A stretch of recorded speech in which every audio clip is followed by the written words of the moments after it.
남중국해를 차지하려는 중국의 야욕. 그런데 최근 중국이 남중국해만이 아니라 한국의 땅까지 넘보는 움직임을 보이고 있다는 사실이 밝혀졌는데요. 호피초라는 땅을 자신의 땅이라 주장하면서 한국을 배제하고 이를 중심으로 배타적 경제 수역을 설정하려는 움직임이 발각된 것입니다. 우리에게 잘 알려지지 않은 호피초.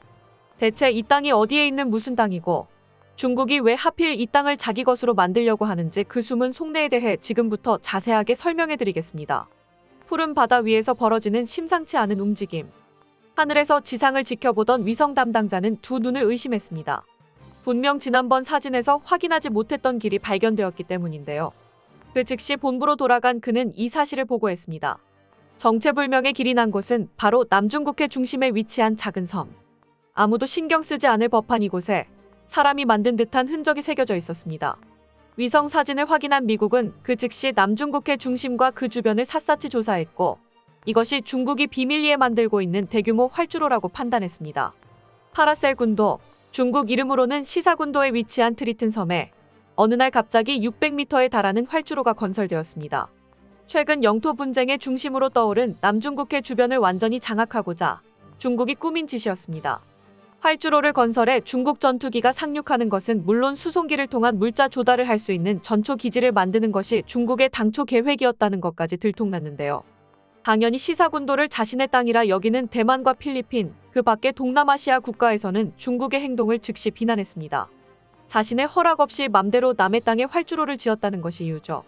하지만 이미 중국은 뻔뻔하게 이곳을 자신의 땅이라고 주장하는 것을 넘어 건축물까지 짓는 만행을 저지르고 있습니다. 심지어 인공섬까지 건설하면서 자신의 영향력을 행사하고자 했는데요. 최근 들어서는 남중국해 주변에서 자신의 존재감을 드러내던 중국이 이제는 황해 주변에 이르는 도서 지역, 한국 영토를 자신의 땅이라고 주장하는 일까지 벌어지고 있습니다. 바로 이어도 주변에 위치한 호피초가 중국이 주장하는 자신의 땅인데요. 이어도 주변에 위치한 작은 암초입니다. 호피초라는 이름이 생소한 분들이 많을 텐데요. 문자 그대로 호랑이 암초라는 뜻의 호피초는 이어도로부터 남방 40km 거리에 떨어진 곳에 위치한 작은 암초입니다. 처음에 이곳은 큰 주목을 받지 못했는데요. 우리에게 익숙한 이어도에 비해서 규모가 작은 것은 물론 이어도에 포함되어 있는 암초라는 것이 조사 초기에 내려진 결론이었기 때문이었습니다. 그리고 실제로도 중국이 당초 관심을 보인 곳은 이어도였죠. 그에 따라 영토 분쟁을 일으킨 지역 역시 이어도였는데요. 그런데 갑자기 중국이 작전을 바꾸며 호피초에 주목하기 시작한 것입니다. 이어도와 떨어진 별개의 암초라는 주장을 펼치며 일찍부터 중국 조사원들이 호피초의 존재를 알고 있었다고 주장을 하고 나섰습니다. 이 호피초에 대해 중국이 최초로 기록한 내용은 1963년 중국 해군 항보부가 출판한 황해 및 동해 해도에 있습니다. 1977년 출간된 정도, 상해 및 부산, 먼스 해도에도 호피초에 대한 내용이 기록되어 있었죠. 호피초가 위치한 지역은 중국이 주장하는 배타적 경제 수역에 포함되어 있습니다. 이에 따라 중국은 호피초를 자국의 영토라고 주장하면서 사람들에게 잘 안 알려진 이곳을 중심으로 왜곡된 주장을 펼치기 시작합니다. 심지어 이 호피초가 중국 땅이므로 도리어 이에 근거해 그 주변에 위치한 이어도가 중국의 것이라는 주장까지 펼치고 나섰습니다. 현재 이어도는 한국이 실효 지배하고 있는 땅으로 한국이 실제로 해상과학기지를 설치해 지금도 운영하고 있습니다. 그런데 중국은 이 해양과학기지를 한국이 설치한 것은 중국의 주권을 침해한 행위이며 이를 좌시할 수 없다고 주장하고 있습니다. 2003년 한국이 이어도 해상과학기지를 건설할 때는 중국은 그 어떤 반응도 보이지 않았고 직접적인 항의도 전혀 하지 않았습니다. 그런데 지금 와서 기지의 건설 자체가 잘못되었다고 주장하면서 호피초, 더 나아가 이어도 지역 전부가 중국의 영토라고 말하는 것입니다. 중국 상층부에서는 이에 대해 공통된 인식을 가지고 있어서 더욱 문제가 심각한데요. 류츠구이 중국 국가해양국장은 중국 언론과의 인터뷰에서 국가해양국 소속 순시선과 항공기의 순찰 범위는 압록강하고 센카쿠 열도, 이어도가 포함된다고 말하며 큰 논란을 불러일으킨 바 있는데요. 이어도 중국어로는 수엔자오라 불리는 이곳도 중국 영토이기에 이 지역을 중국 국가해양국이 관리하는 것은 당연한 중국의 의무라고 간주한 것입니다. 심지어 중국은 과거 기록까지 가지고 오면서 이어도 지역을 예전부터 중국은 알고 있었고 이를 증명할 수 있다고 주장했는데요. 이어도 해역에는 저장성과 장수성에서 온 중국 어민들이 조업활동을 일찍이 했던 바 있고 이들 사이에 소산이라는 전설이 있었다고 합니다. 중국 고대 신화를 모은 산해경에서도 언급되는 지명으로 동해 박태환 가운데 의천소산이라는 산이 있다는 문구에서 이 소산이라는 지명이 등장합니다. 이를 본 중국인들이 과거에 이미 자기들이 이어도를 알고 있었다고 주장하며 한국이 이를 지배하고 있는 것은 잘못되었다고 말한 것이죠. 하지만 이는 어디까지나 황당무계한 주장에 불과한 내용으로 산해경은 소설의 영역에 해당하는 문헌이고 이를 역사적 기록과 같은 취급을 할 수 없다는 문제가 있습니다. 게다가 소산이라고 칭한 곳이 이어도라고 정의하는 것은 애초부터 끼워 맞추기식 억지에 불과합니다.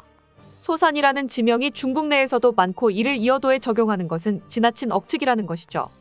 과학적으로 이어도 지역은 화산 폭발로 생겨난 지역으로 제주 화산에서 비롯된 지역이라는 것이 밝혀졌습니다.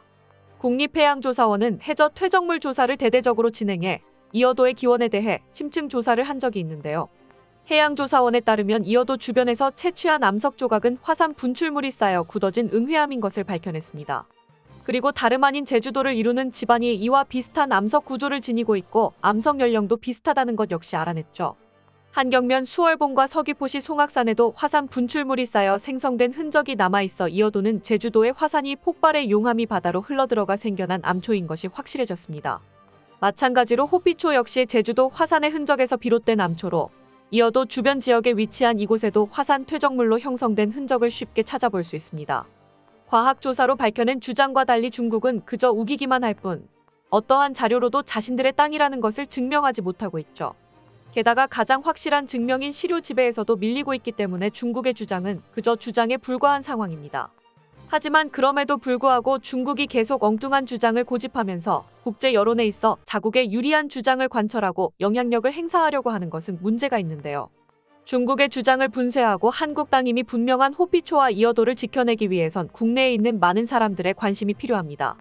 호피초는 단순히 영토 차원의 문제로 끝나는 것이 아니라 자원이라는 측면에서도 대단히 중요하기 때문인데요. 바로 칠광구 문제와도 직접적으로 연관되어 있기 때문입니다. 1968년 유엔 아시아개발위원회는 동중국해 대륙붕 자원 탐사를 하며 이어도와 호피초 근처에 위치한 칠광구에 엄청난 양의 석유 자원이 묻혀 있을 것이라는 주장을 펼친 적이 있습니다. 2004년 우드로 윌슨 센터가 낸 보고서에도 동중국해 천연가스 매장량이 사우디아라비아의 10배에 달할 것이라고 보고하면서 칠광구는 단숨에 노다지로 급부상하게 되는데요. 다만 이 땅은 온전히 한국에 속해 있는 땅은 아니고 일본과도 붙어 있기에 한국과 일본은 칠광구를 공동 개발하기에 이릅니다. 1980년부터 한일 양국은 이 지역에 본격적인 시추를 하기 시작하죠. 하지만 1986년 일본은 칠광구 개발을 돌연 중단하게 됩니다.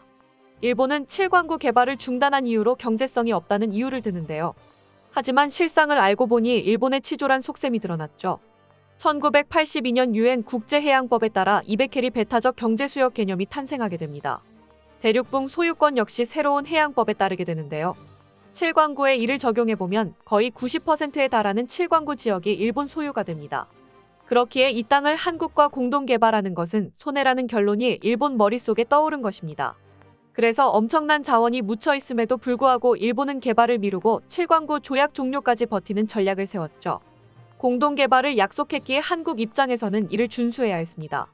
당시엔 일본의 동의가 없으면 개발 자체가 안 되는 상황이기에 눈물을 머금고 한국은 칠광구 개발 중단에 응해야만 했습니다. 그런데 호피초와 이어도 지역이 갑자기 변수가 되었습니다. 이 지역을 중심으로 배타적 경제 수역을 설정하면 일본의 주장과는 다르게 칠광구의 상당 부분을 한국의 영토라 주장할 수 있게 됩니다. 일본의 계획과는 다르게 한국이 상당수를 확보하게 되면서 칠광구에서 새로운 판을 한국이 짤 수 있게 되는 셈이죠. 그런데 만일 중국이 계속해서 호피초와 이어도를 자국 땅이라고 주장하면 칠광구 논의에서 한국은 어떠한 이득을 얻을 수 없게 됩니다. 영토를 수호한다는 의미와 더불어 중국의 간섭도 차단하고 칠광구의 석유 자원을 한국이 가져갈 수 있다는 차원에서 호피초와 이어도는 한국이 반드시 수호해야만 하는 영토인 것이죠. 독도와 더불어 이어도와 호피초 역시 우리 국민이 반드시 기억해야 할 땅이라는 점을 반드시 잊지 않기를 바라며 더 이상 영토 분쟁으로 한국의 땅이 위협에 휘말리지 않기를 기원해 보겠습니다. 끝까지 시청해 주셔서 감사합니다. 도움이 되셨다면 좋아요를, 다른 이야기도 궁금하시면 구독을 눌러주세요.